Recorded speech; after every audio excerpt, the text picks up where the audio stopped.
natin eh. Hintayin niyo yung anak. Kita niyo 80 years old kayo lahat. 80 years old. Tapos ito. Tapos kayo lahat. Naman kayo.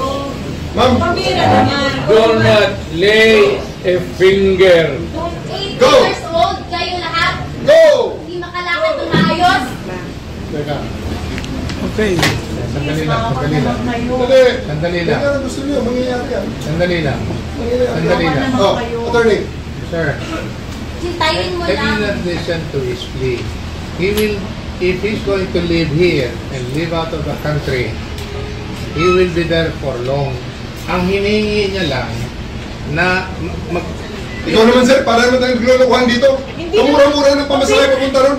Sir, hindi po tayo nag-ano dito. Sir, bayaran mo po sa akin namin. Yes sir. O sige, bayaran mo. Pambira ka naman. Dalawang Sige na. anak lang. Guys, alisin niyo the point of the matter, sir. Yes, Villaldea. Attorney Villaldea, remove. Sir, please, huwag niyo na kami pilitin sir na hilahin ka. Sir. Sir, Bitawan niyo po. pambira ka naman, sir.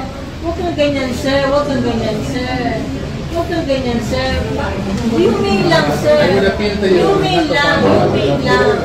Humane lang. Humane lang. Humane lang, eh. 80 years old kayo lahat. Humane lang. Huwag kang Attorney, ayaw Jeff, mo please. akin. Bawal Sir, You are lumawa. now. Bawal lumawa. hinihingi na natin. 80 years old na hindi makalakad ng maayos. Kasi ito kayo lahat. Sir, ganito sir.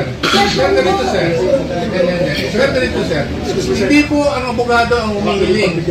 Si President Duterte na mismo ang humihiling. Kaya nga, pagbigyan niyo. Pagbigyan mo Naman naman. kayo.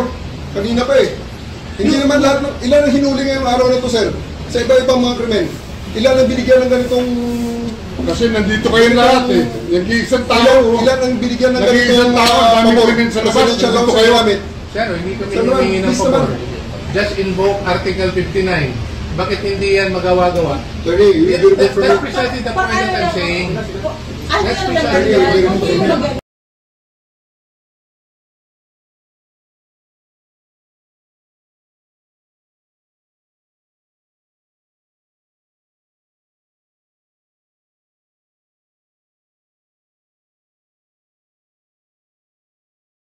I am not a Filipino for nothing.